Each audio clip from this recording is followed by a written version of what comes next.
So good evening. My name is Eric Wright. I'm the education specialist for the Wisconsin Veterans Museum, and I want to thank everybody for joining us tonight. Like I said, for another great installment of Drink and Draw. Yvette, how are you tonight? I'm good. How are you? Awesome. Before we get started, though, I just want to say a quick thank you to the Wisconsin Veterans Museum Foundation for their continued support, along with Generac Power Systems for continuing to be our sponsor in the 2022.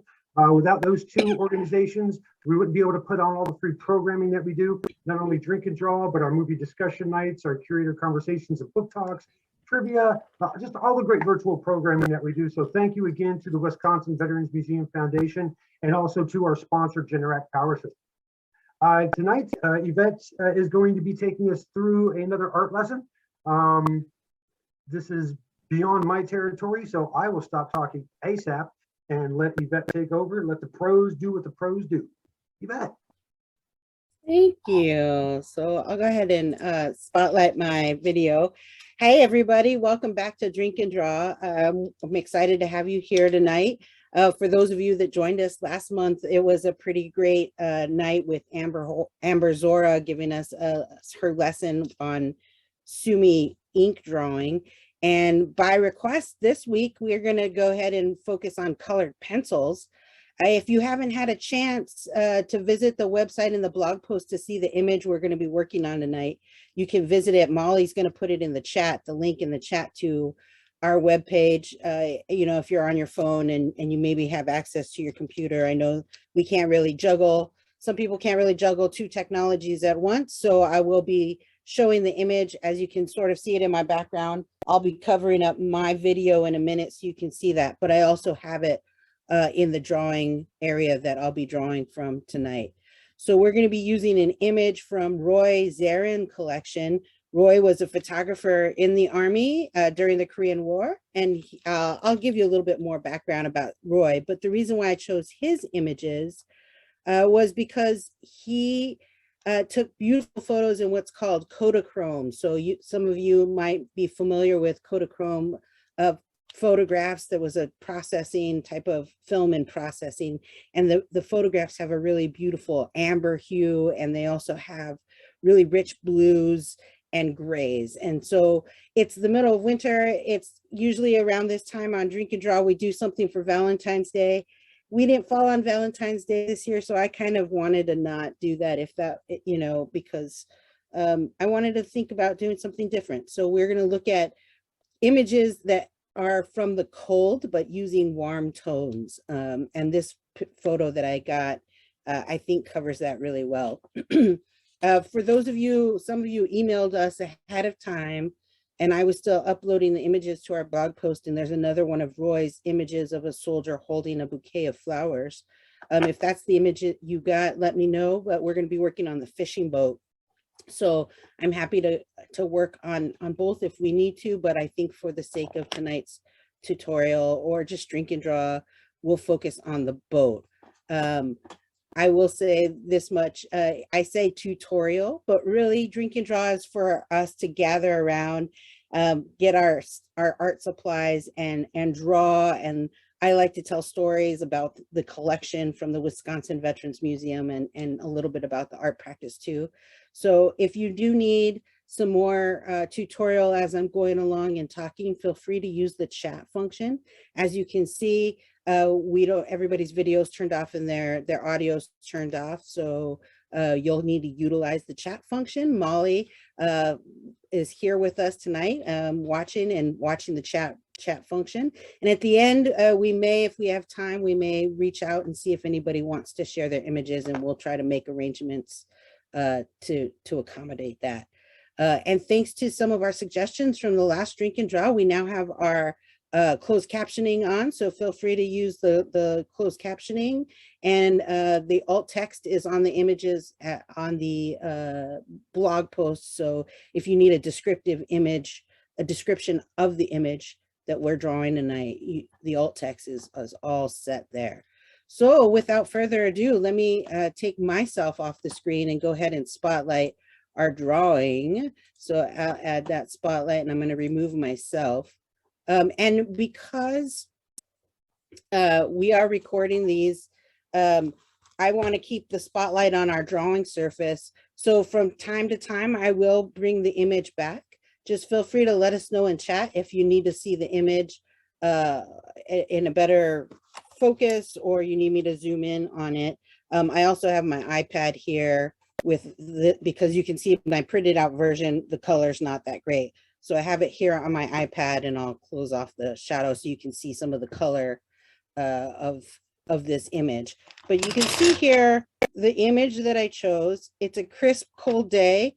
And how do we know that? We know that because the clothing that the figures are wearing, they're wearing military winter coats, cold weather gear, and they're standing with their hands in their pockets. And then you see the steam coming up off of there, and it just has that crisp, cool air, the beautiful green water there. And I loved this image because of the distressed wood on the fishing boat. So we're gonna dig into that one. I also put on the web page a little get your preliminary sketch with just a regular pencil. If you want to take some time and just go ahead and put your sketch together. I can, as you're doing that, as I'm going to start, I'm going to go ahead and spotlight this as well. So hopefully you can see both images. And you'll see the fishing boat, and you'll see my drawing template here. So you want to get just a regular pencil, and I'm going to go over some supplies and some basic techniques just to start us off while you guys are working on getting your preliminary sketch started. So let me go on to tonight. We're using colored pencils, and I wanted to show you something. When I was doing some research on Harold Schmitz, one of the Army veterans, topographical engineers from World War II, I curated a show a couple years ago of his. And what I found in all of my research is he had these beautiful color pencil drawings. And I mean, they were just gorgeous. And I was researching what he might have had with him to make these drawings. And as a topographical draftsman, so he made maps in the field in the Pacific, the draftsman would have been issued very specific types of drawing materials. And these are period from 1942 through 44.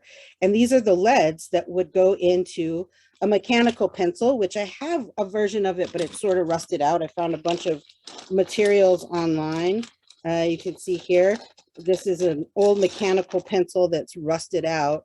So I can't demo that, but I have my drafting pencil that I put one of the green leads from the 40s inside my mechanical pencil from modern day, and it works just perfectly.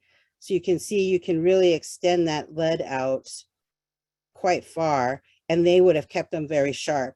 And so they came in green, red, blue, brown, and yellow, and orange. Those are what would have been in the map maker's palette. And as I looked at Harold Schmitz's drawings, that was a lot of the colors that was in his drawings. So I love these leads. I was able to find them, and I want to get some more mechanical pencils, and maybe we'll do another drink and draw with just the 1942 leads.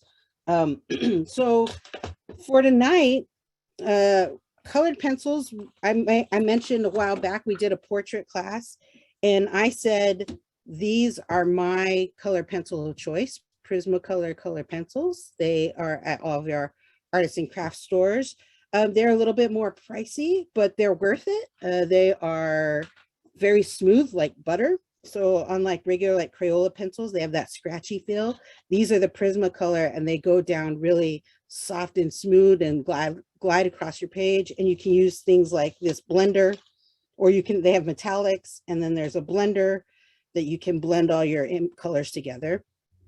And because of that blending technique, I opted to not use these tonight. I might pull from one or two of them when I need more colors, but I draw with a lot more of a painterly feel.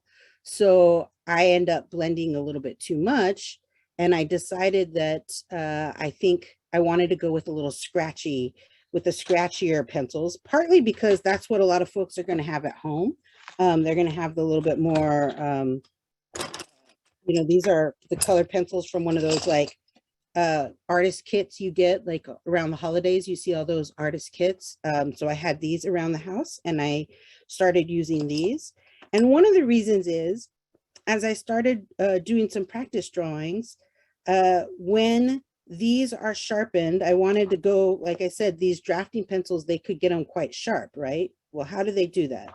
You have your standard pencil sharpener that you might use, right? So this one's sort of dull. I'll show it to you. So I'm just gonna start sharpening it. And if you've ever sharpened pencils or you use pencils a lot, you'll know that sharpening has tendency to be it's the bane of my existence, because I'll sharpen it to get it to a really sharp point, and what happens is I end up, the lead comes out, right? And so what they would do is they would actually have a knife. I'm going to use my box cutter here, and they will actually, a good draftsman will carve down and just reduce some of that wood, but don't take too much of that away, because you're then taking the stability of what's holding that lead in there. And then they work down around the color lead till they get a really nice sharp point. So I have the knife with me here tonight. This is a family-friendly event. So if there's kids, obviously, if there's kids watching, or you're doing this with your kids, you handle the blade and then offer them the sharp pencil. I don't want anybody getting hurt over drink and draw here. But so I have the knife with me tonight, and you can see I got a really nice sharp tip there that I can work with. So that's the other key, is with the sharp tip. And what I noticed when I sharpened to a tip, because I draw so hard, I was breaking the tip. And this really long sharp tip helps me to have a softer touch where I can start building up my layers. And we'll talk about that a little bit more as we get further into the program. The other thing you might want to have is an eraser, a couple of artist erasers that I keep around. And then there's the kneaded eraser. You might see them. They're like the gray, looks like silly putty. That's a kneaded eraser. I don't have a tendency to use a lot of erasers. I like to build up layers, but we may need it tonight. The other thing you could use is one of these pop out eraser tools that's just like a pen, and then you can go in and erase. So if you've got all of your supplies and materials, I want to point out one more thing. These are watercolor pencils. Tonight we're going to stick with standard color pencils. I'm not going to bring any water into this. I want to keep it more simplistic, and you'll see why. Because even though it feels like this image with the, pre-sketch, it's pretty cut and dry. You've got what seems to be a whitish boat with darkish brown on the bottom and green water. It seems pretty simple, but the way I layer colors and the way I'm going to show you tonight, we're not going to get through this whole drawing. I just want to give you some heads up at the beginning here, because I want to show you a couple techniques, and then I want to show you how I end up using layers of colors to build up shape, form. It gives you dimension. You really can build shadows and really get a really lovely image. I can show you an example of practice this week. While I was, working on other projects, you can see I had started sketching the boat up here and was working on how I wanted to layer these colors to start getting a rich image. And my film's not really translating as well, but you can see there's a lot of cross hatching in that color there. So one more time, here's the image. This one obviously doesn't have the warm tones that I'm talking about because of my printer, but I'll make sure and pull up that image every few minutes so you guys can have some reference to it, and let me know in the chat if I need to pull it up. So we have our sketch, and I'll start there in a second, but I wanted to go into another couple of practice areas. You can see this was one of my practice drawings. If you've attended before, you know that we've had a couple artists that did really well with, Hannah did really well with showing you how to block out your space so that you get everything in your drawing plane and that everything is proportionally accurate. That is one of my flaws as an artist, is I like to just kind of go all in, and I can't ever fit everything on my page, and that's okay. I mean, we do what we need to do as artists. So if you want to get everything of this boat on your page, then I broke it down, and I started breaking down and creating myself a little grid so that I could know where different parts of the boat fell within my composition. And what I realized is we have a little bit of perspective going on here too, with 2 points starting here and then branching out, coming out, and getting that boat coming toward us. This was my practice panel, and then we'll start going into the drawing here. But on this practice panel, I wanted to show you what I was talking about with colored pencils. If you want, some people might do the outline of their drawing. And I'm going to lower this a little bit so you can see some closer detail. If you want to just do, let's say you have an area that needs to be green, right? This is just a square. This isn't anything specific. And you want to just color in, right? Color in your lines. Some people might do that, like in a coloring book situation. I know this shirt is green, so I'm going to color it green, right? And you have that. That's fine. There's nothing wrong with that. But the beauty of colored pencils that makes them one of the toughest mediums to perfect, but also one of the funnest to play with, is that they have the ability to really layer color, and it acts in very surprising ways. So if we want an area of green now, and then you can work, like with pencils, there's a lot of opportunities for using basic drawing techniques like cross hatching to fill in space. So I'm going to just go with a nice little angled hatch there, starting from the top going down to the bottom, right? And we have green. And then I might do another hatch to build up some color here. Now, if you've ever known your basic color wheel when you were a kid, right? So you've got your primary colors and your secondary colors. So you got your red, you've got your blue, and you've got yellow, right? So those are your primary colors. Now, if you want to mix red and blue, what do you get? You get purple, right? So you've got your purple there. That's your secondary color. And then if you want red and yellow, that makes orange. And red and blue then makes green, right? And so oftentimes you might hear using opposite colors. So if you want to create dimension in the green, the opposite color of green would be the red. So this is what the opposite is. So I'm going to add a little red with using some more cross hatch marks. I might add some red in that area. And when you're looking at an actual image, you'll be able to see areas that you might want to shade, but you can see the difference by adding red versus adding more green. It just starts to build up a different, it feels a little bit different. You get a little bit more contrast.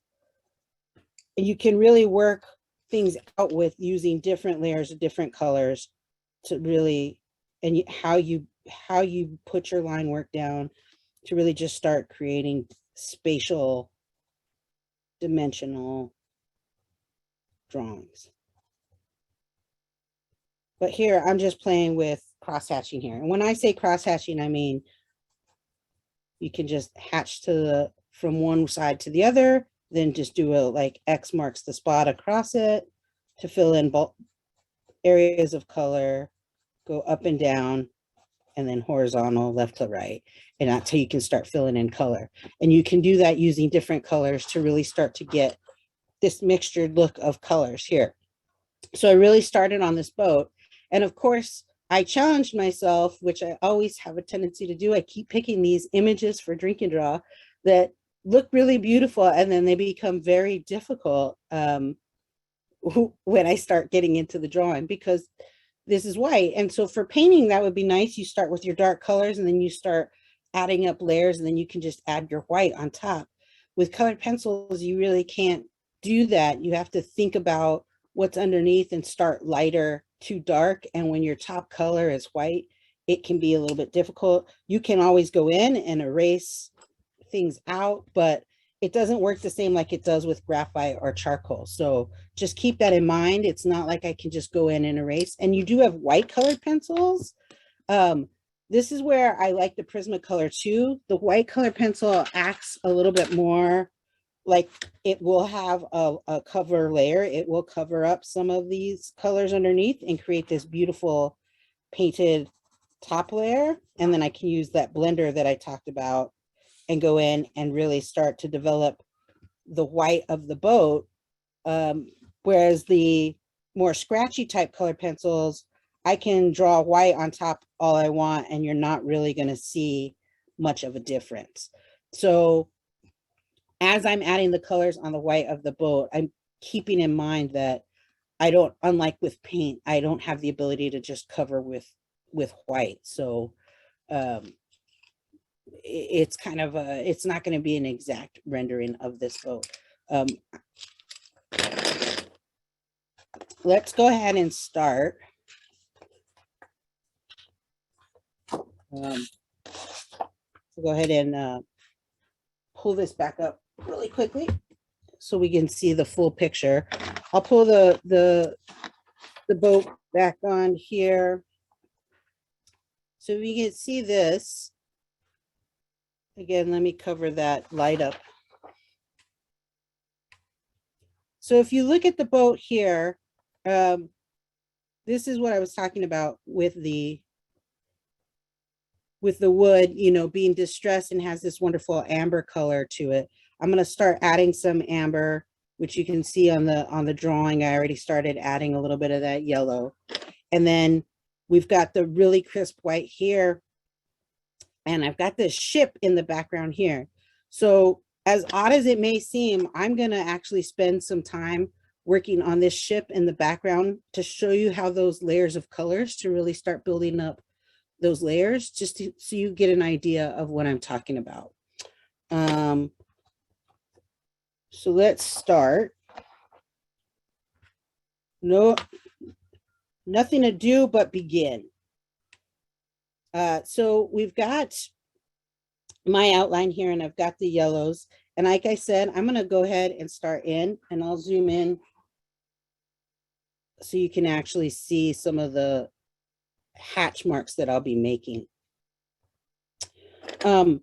This boat has a little bit of the green behind it, and I'm actually going to move. I've got to get my image pulled up so I can see it a little bit better.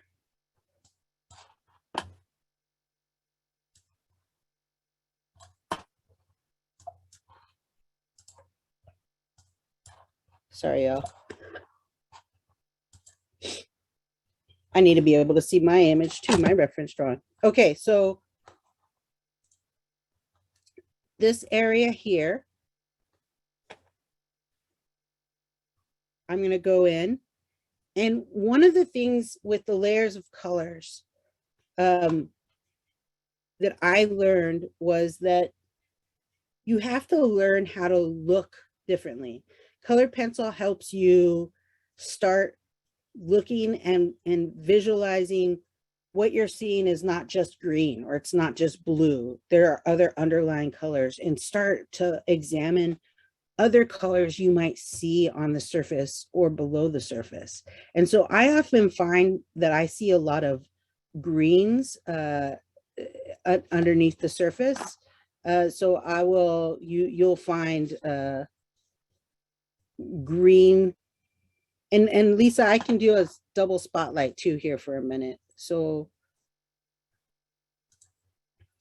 there's the image down below. And what I'm talking about is this area down here with the blue. So I'm going to go in and I'm going to start adding some green in these crosshatch marks around. And I'm going very lightly. This is a really big practice and discipline for me, because I have a very heavy hand. And so it's often difficult for me to show restraint, especially when you're going into solid areas of color. The other thing is when you're doing layers of color like this and you're using hatch marks, it's nice to look at the shape of what you're actually drawing and utilize the, like, for example, the curve. This is a curved vessel. So this curve, going in and using lines that mimic that curve, will help build out the dimension for you. So I added a lot more color there in one fell swoop than I actually intended to. But when you see me drawing in person, I'll have a handful of pencils like this, and I just sort of go through them, and there'll be pencils in my mouth, and it just gets a little crazy. But I'm going to go in, and I'm adding just a little bit of blue now and building that up. I'm going to take the reference image off again so that you can see full screen what I'm doing here. So I'm going in and I'm just adding really light lines.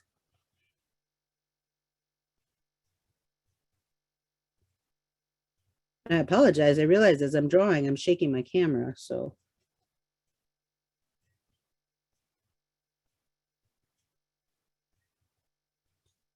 go in with the blue, and then this is where I talk about those opposite colors, right? So opposite of blue is orange, opposite of green is red. So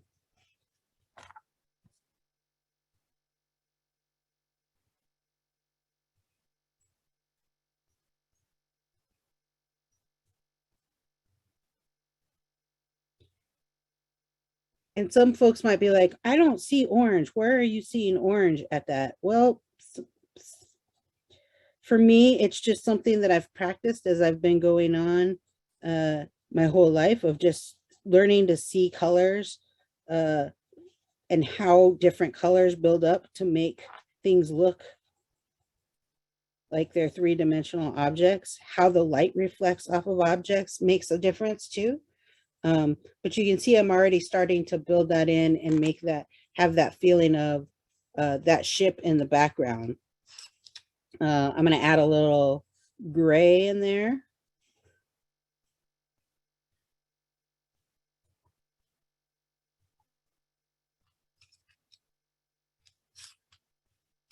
And really what I've got is just a bunch of different colors of blue, different values of blue.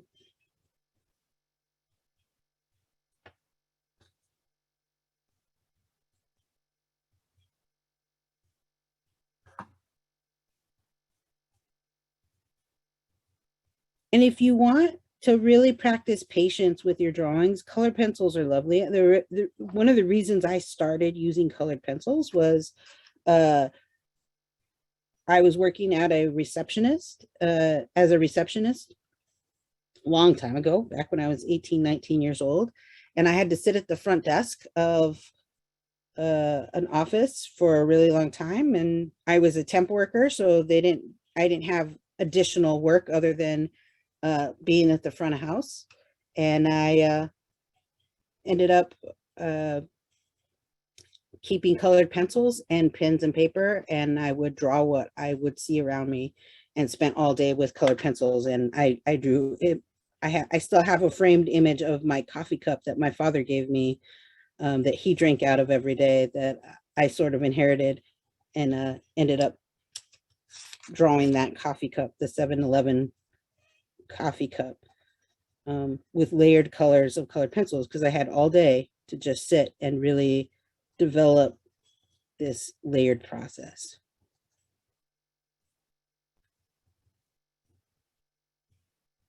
So take your time, because if you go a little overboard, you're going to end up muddying up your space. So you want to stop every once in a while and take a look back, pull back, see what you're doing. You can see I'm getting a little scribbly, a little all over the place. I'll work into that. But that's sort of how I just start developing it. So we have that ship goes all the way back behind it. So I might give myself some more outline to find my way back.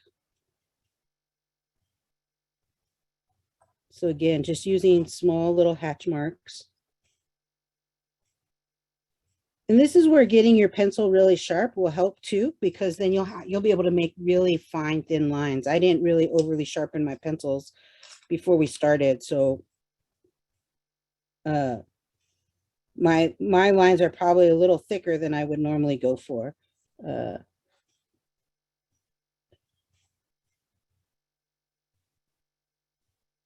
I'm just putting in some green lines now.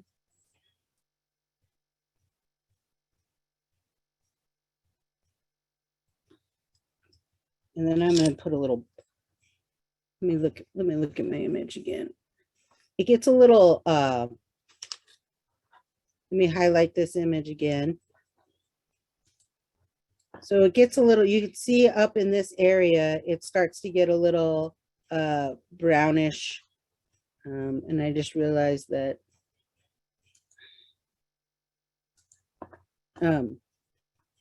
this area here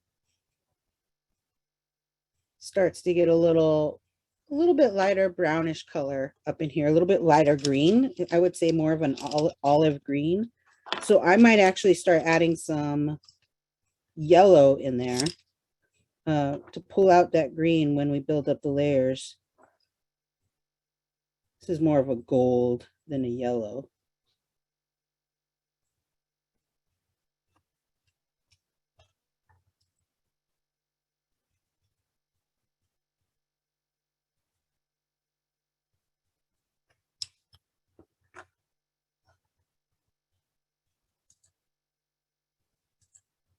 Okay, so I'm starting to really build that up.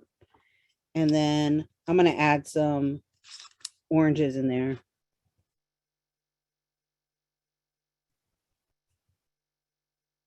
And the trick is I haven't really built up the little top part of this yet, so I don't want to overly commit. That's where your pre-drawing really comes in. If you have a good starter drawing, then you can go in with a lot more confidence to make sure that you're building up these shadows and outlines right away. I started in this background just because I know it's really a really boring area, but I wanted to show you really how I start to use these colored pencils. And I use a ton of color.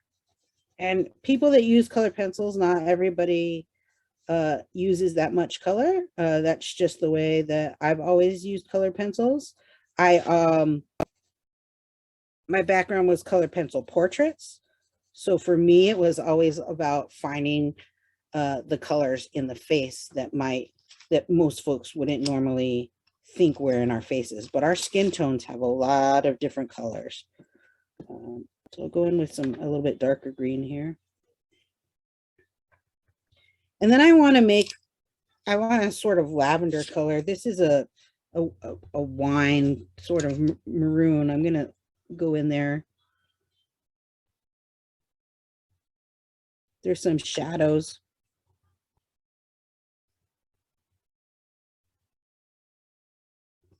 And this is the other reason you want to step back every once in a while, because you want to see where, even in black, there may feel like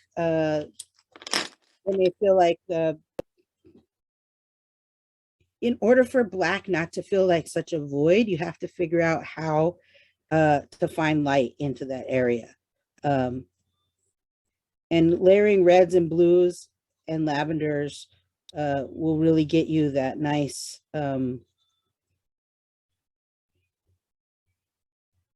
it's a nice dark area that doesn't feel like it's just a flat block. It will have more, it'll feel spatial.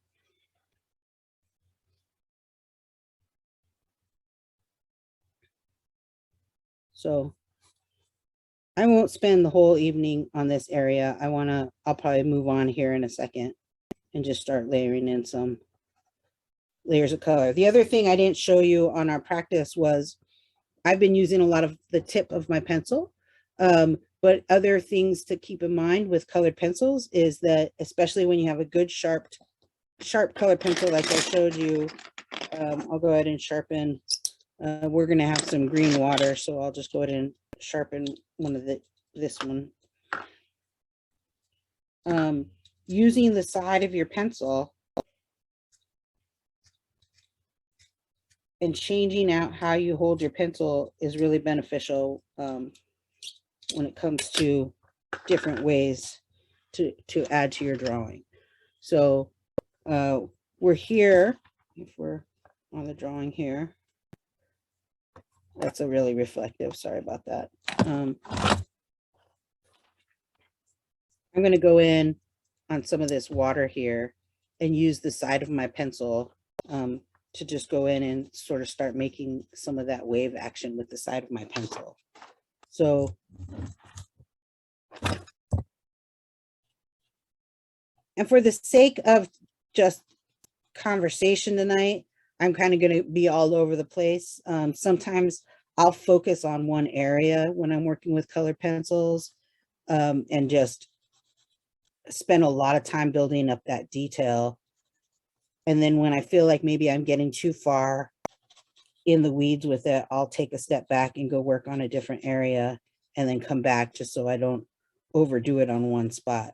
But you can see when I'm using the side of my pencil here, I'm just layering out soft layers of color, not overdoing it. I'm not filling in this whole area. I'm just giving myself indicators of where color is going to continue to be layered up. And sometimes you can start with the color that you're actually going to be using. Other times you can start with colors to build up to a certain color by mixing them. So for example, green is made of red and yellow. I'm sorry, not red and yellow, blue and yellow. So you might want to start with your lighter color with a nice yellow. And I'm looking for my yellow here. I've got a big handful of colors here. Start with that same sort of gold that we've got. And then you realize that water might be a little bit more cool. So maybe I don't want so much of these warm tones in there. So maybe I need to start building up using a baby blue to get me a little bit more of a mint green feel. And the whole water, you can go in and start using your cross hatching again too. You don't have to stick with the side of the pencil. I just wanted to show you that technique, which is why I was doing that here. Let me pull out a little bit so you can see. You can see where I'm going with this. You can see the whole image. So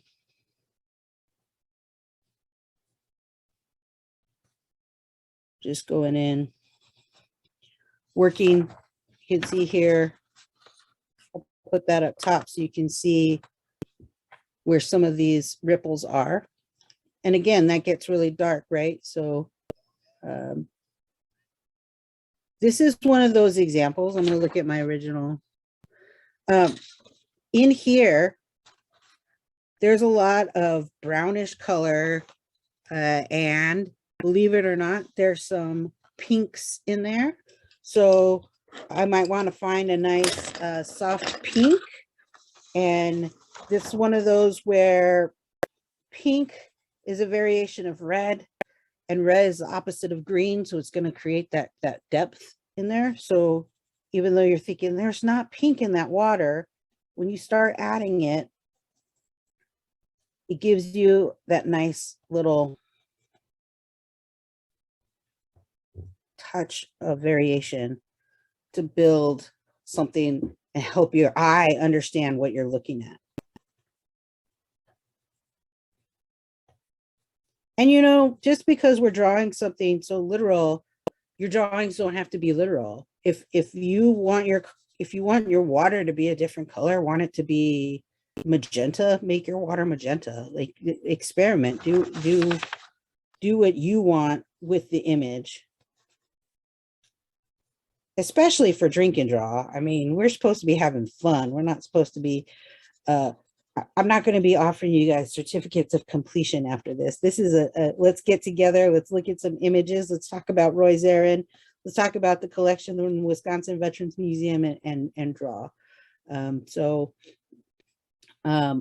know, I think this has been a really fun experience for me because I get to look at stuff that I find very interesting from our collection and spend an hour or two with you all and just sit here with drawing supplies, and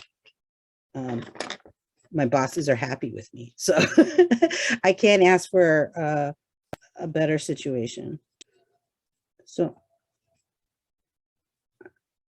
this got a little too red over here for me to keep going. So I wanted to just sort of start working in back into that ship. Also, how you hold your pencil. I have a tendency to have a tight grip, and you need, I will let myself loosen up every once in a while.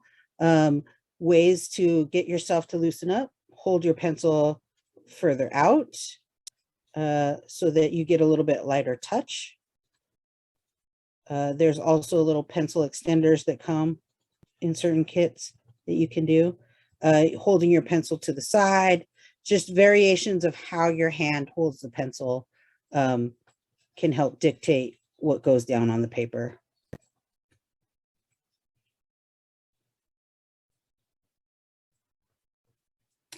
Okay, so now we've got a little bit of that basis set in. I'm going to put a little bit more lavender back there. I want to make this a little bit darker back here because it is, in fact, you know, a dark, almost black ship up there. So I'm going to keep working in. I'm going to add some purple.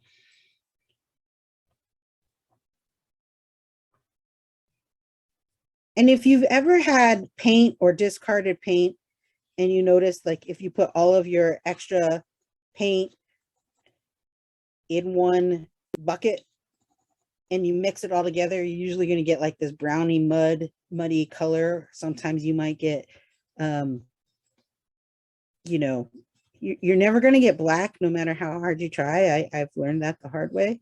But this is the same concept. But if I have something that's almost black, I'm just going to keep building up layers of color until I get black. I might add black in toward the very end. Like I have some black, I might actually go in and give myself that actual extra little bit of dark pigment. But I don't want to start out with black because I want that wonderful use of light that I was talking about. And we talked about it early on. These are, you know, images of the cold using warm hues. So I'm really going in and wanting to keep a little bit of the warmth of light that's in this photo. But you can really be able to go in with the black afterward and just add a little bit of finishing touch to that. There is a little bit of red down here from the bottom of the ship, so I want to go ahead and add some of that in before I forget.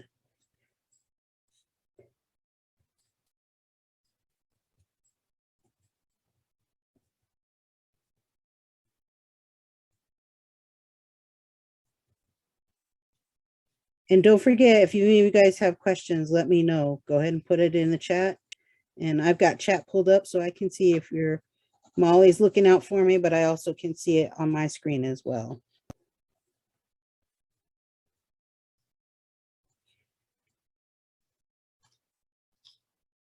And one of my favorite things is mixing red and blue. I just love the color that comes out from all the different mixing of red and blue.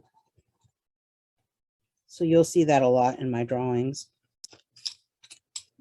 Okay, so we can now attempt to work on the wood. And it is from, I'll pull up that sample drawing that I had again. It is difficult to wrap your brain around when it's just a, you know, white ship, you know, we're going from, this is just really distressed wood. And because this printout isn't the greatest, but there's a lot of yellow where it's almost exposing the original wood below it. You might be able to, since I pulled this out, you might be able to see, you can see a little bit more of the yellow that I'm talking about here. So this is one of those examples where think about what is actually underneath the paint, right? What the distress is revealing, some of it, the wood, some of it might have been yellow paint below the white paint. But that's how you can think about layering on your drawing, and where I get some of those yellows. And so you can see I started building up yellows here. And then we're going to go in here and I'll show you how I was using some colors to build up these shadow marks up there. So now let's go back to this drawing. I'm going to zoom in again because once I start drawing with really fine lines, you're not going to be able to see. And while I get that ready, I'll spotlight this for a minute so that you can see the ship there.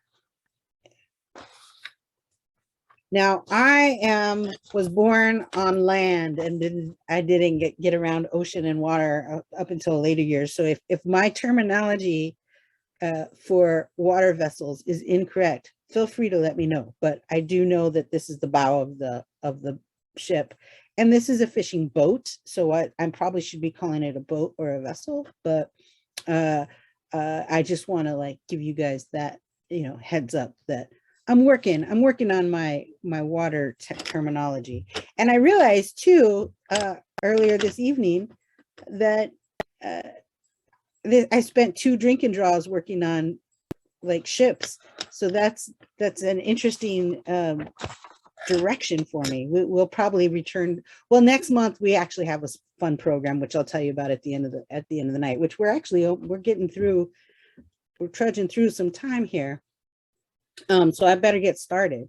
Just to let you guys know, Roy Zarin was a photographer in Korea, and he was able to go photograph around. Korea was Japan and in Tokyo, and he was an escort to Time Life magazine and escorted them around, and their photographers. We have hundreds of his slides in our collection, and they're gorgeous. We've used them for interior spaces of the new soldiers home in Milwaukee. And I just love his photographs. And unfortunately, when he came back home, the Milwaukee Journal Sentinel didn't hire him. They told him he didn't have enough experience. And yet he had this portfolio of this body of work from his experiences. And their loss, he ended up becoming a landscaper and creating incredible artificial turf football systems for football stadiums across the country, actually. So his oral history is online. Molly will put Roy Zarin's link for his artifacts and his story in the chat as well. And then if you're on the blog post and click on the image, you can get to Roy Zarin's photo. So I'm sorry, Roy Zarin's collection. It's quite incredible. And he is probably one of my favorites in our collection. So I'm a huge fan of his photography. Okay, I got a few more minutes. We can, let me remove this spotlight and let me go into the drawing now. And I'm gonna, again, zoom in just a little bit so that you can see the type of line work I'm gonna do. And I'm gonna focus on this area here. And I wanna go in and I wanna show you a little bit on the image here. When you start to see these little drop shadows, this is a graphic designer in me, I'm going to call that a drop shadow underneath to show that this actually sticks out a little bit.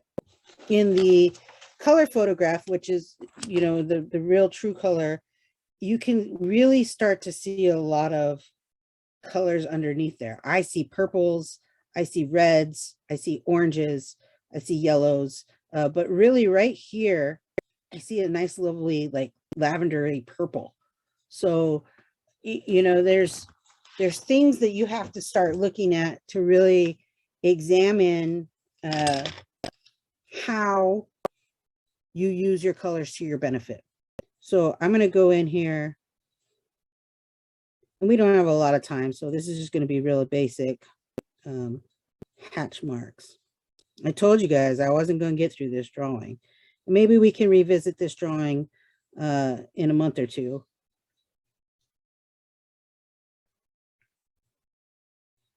These images remain on the blog post, so you're always welcome to visit them and continue their drawing. You don't have to dedicate your whole evening tonight and expect to finish your drawings. We leave those up.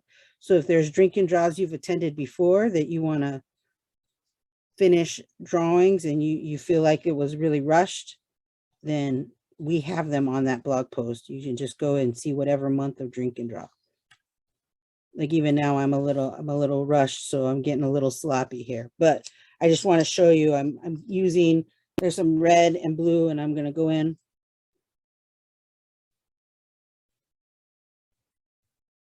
with green.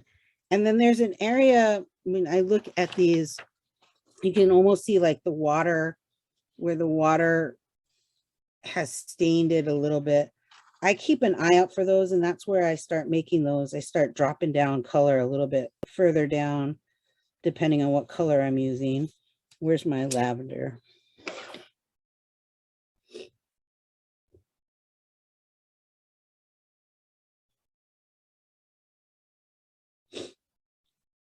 And colored pencils is one of those skills that I take my time with. I'm,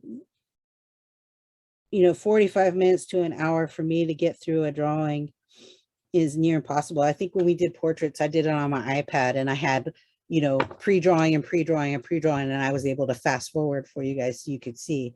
But honestly, a drawing like this, I would sit down for a good chunk of probably like 2 to 4 hours and just work my line work in and just start building up all these different layers of colors.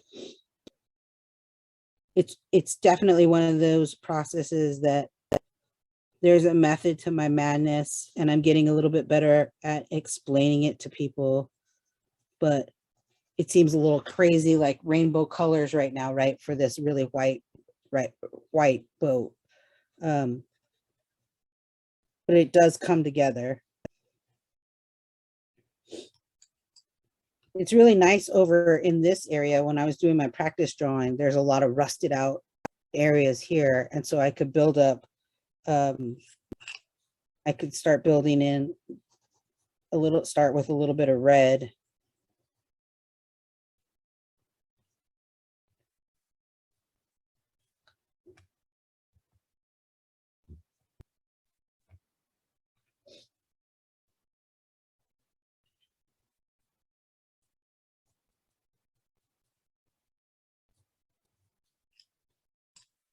And add in,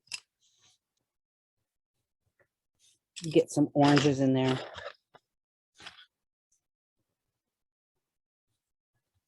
And if you don't want to mess up your drawing and you want to make sure that the color, the direction of the color that you're going is how you want to do, then go off to the side on another piece of paper and, get another piece of paper and do a color study, a quick color study. Take your pencil, take your orange, take your red, add some blue in there, see what it does, see how they work together. Figure out what you need to mix so you don't feel like you're messing up your drawing. And then take what you've got and return to your main drawing.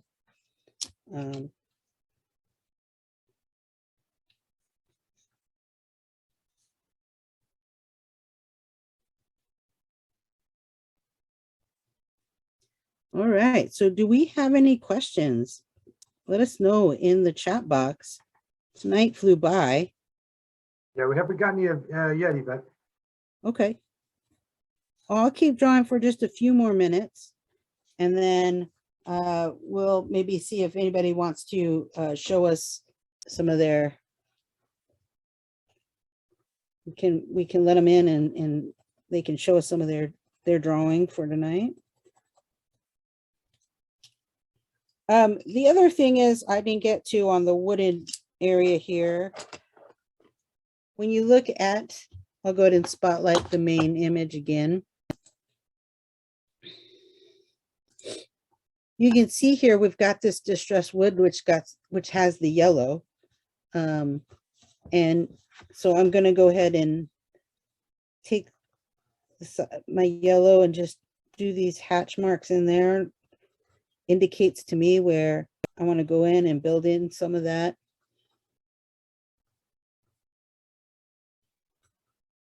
Down here, you really see it, so I might add a little side of my pencil.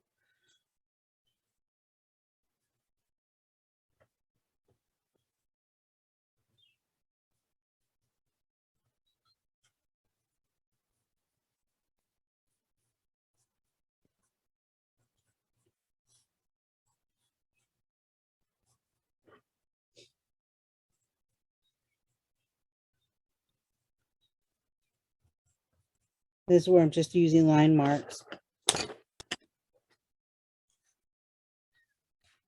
So you can see, I'll pull back here. So on the drawing right now, it doesn't, you know, it doesn't look like much. We're building in. Do you use your, I have a question. Do you use your fingers to do rubbing at times? Yeah, so sometimes you do. It depends on the type of pencils you use, whether or not they're blendable. These seem to be pretty, they're not very blendable. The Prismacolors, they don't necessarily, let me draw, I'll show you an example of Prismacolor. Prismacolors, like I said, are a little softer. You can sort of blend. It really depends on the type of color pencil you have. The charcoal pencils will work with very blend. They have a more blending capability. Prismacolors, like I said, come with another type of blender pencil that you can blend. I often use my white pencil to do that too. I think I mentioned that at the beginning. Where's my white? Here it is. So like a white pencil, you can go in, you can already see, let me hold that up a little bit. You can see that actually starts to blend a little bit. And if I took, so on this area here, this is what I was saying, why I use Prismacolor, but for tonight, I didn't use it. Let me sharpen this pencil. This area here, I can go in after with the white, and you can, you can really see where I start to blend that together. And I have this soft blue.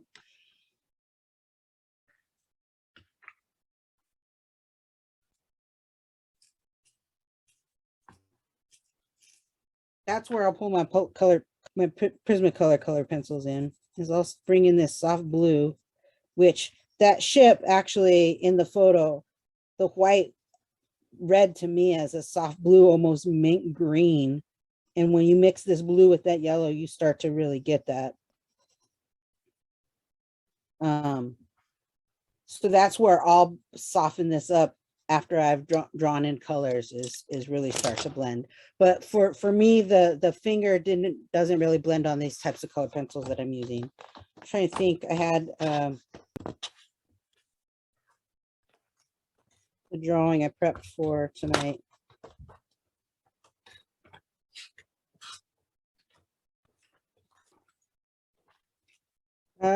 Any other questions? I'm just looking for another drawing that I had done.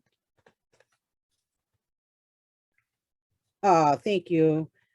I got a good thank you there. So let me pull the image back. And I'm going to let that sit there for a minute, so you can see the drawing. I will stop the spotlight on the main drawing. So for tonight, I want to say thank you all for your patience with this. Color pencils is a really tedious process, but it really can produce some beautiful results. I would say challenge yourself to get those really sharp pencils. And here's the green example of the green from the 42 pencils, and that's just soft. That's a soft lead. I really would love to maybe get some more drawing done with these leads, because that's just really a lovely, and oh, that's sharp. When you get it real sharp like that, that's beautiful. but challenge yourself, sharpen your pencils, have that light touch, build in some layers, and you'll get some really rich dimensional images. If you're, oh, I got another thank you. It said, I rarely reach for my colored pencils as a first choice, but maybe I should try it more. Yeah, you know, I actually miss my colored pencils. I brought up that when I did portraits, that I have it on my iPad now, and I was sort of never thought I would enjoy drawing on my iPad, let alone drawing on my iPad using colored pencils. And it's really quite wonderful with the technology, but actually using the pencils and getting my hands dirty again feels really wonderful, and I miss it. The portraits that I used to do brought me a lot of joy. So I've had fun with this, and I wouldn't mind revisiting. We could even revisit this drawing in a couple months and just work more into it, and really figure out how we pull this all together, because it's not visible here, but it will be pulled all together. If you are unaware, all of our events are on our website at wisconsinveteransmuseum.com. I'm going to go ahead and spotlight myself now, and remove the spotlight from my drawing. So, and get myself out of there. So feel free to visit us for our events. But one thing I do want to make an announcement for all of you that join us every month, you know, we're on the second Friday of the month. I mentioned this last month, March. So next month's Drink and Draw is on a special night. It's on the third Friday of the month, because Madison, Wisconsin is hosting the Southern Graphics International Printmaking Conference. And as part of the events, we are doing a live drink and draw from our storefront window at our museum. And I'm going to be doing a special printmaking demo that includes drawing. And I'll tell you a little bit about that. And then at the end of the demo, I'll give you a little bit of a virtual tour using my iPad while I'll take you through our museum.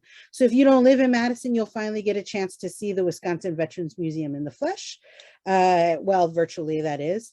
And the printmaking demo, the drawing is trace monoprint memory drawings. And so there are some special supplies that are listed on the webpage. You can go visit our blog post for March Drink and Draw, and that's some printmaking ink. If you don't have those materials, or you won't have those available to you, I'm going to be teaching a process that you'll just need charcoal or regular graphite pencils to do something very similar, or you could use crayons, and I can show you a little bit slightly different process using crayons. But it's a special 2-hour event, and there's going to be special materials that you need. And you can go to our website, like I said, and get all the list of the supplies. But it's trace monoprint memory drawings. I'm really excited to teach it to you.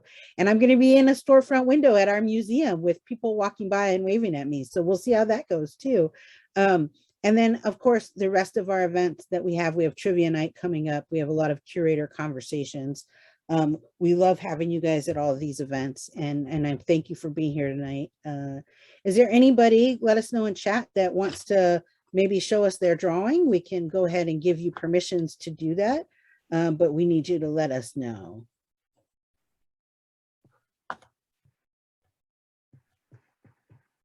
I don't see anybody yet, Yvette, but there was a question. Enoch had a question about using your colored pencils for plein air outdoor work. Do you do that often? Do I do that, or do we do it at the museum? I'm not quite sure from her question. I can answer both. I think she just means you in general. I actually do. I got this new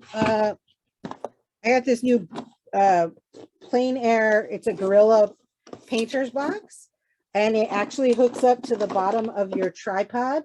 My partner is a photographer, so we've decided that we're going to go start doing plein air events where taking photographs, and I'll be doing drawings. So yes, I will be taking my colored pencils for that, and I'm very excited to use my new Gorilla box. So good question. And we actually I've been working with folks at the museum to try to create some sort of plein air drawing program. So eventually down the road, that might be a possibility. And I see Lisa. Lisa, do you want to show your drawing? Let me add your spotlight. Hang on just a second, and I'll remove mine. Oh my gosh, I love when you show your work. Pull it back just a little bit. Oh, it's so amazing. Okay, if you would Yeah. send me that drawing, I have to tell you, we have a painting in our collection by I want to say it's Donald Anderson, but it's not. And it has the same similar look to that. So if you wouldn't mind emailing me that drawing, that's amazing. You did so good with the color there and the Yeah. blending. Thank you for sharing. Sure. Yeah, email me that so I can show everybody what I'm talking about. Okay, where do I send it? To the, We'll put it's Yvette.Pino. So YVETTE. 1 second. YVETTE TTE dot Pino, P as in Paul, INO. what? Pino, P as in Paul, INO. And at DVA, as in the Department of Veterans Affairs. DVA. Dot Wisconsin. Wisconsin. .gov. And Molly put it in the chat too. So .gov as in gov. And thank you, residents of Vista West. We're so excited you were here tonight. I can't wait to hopefully have you guys visit us again. And Lisa, I'm trying to figure out how I can unspotlight you really quickly. Molly, will you help me with that? I'm trying to find Lisa. Thank you for sharing, Lisa. That was great. Oh, sure.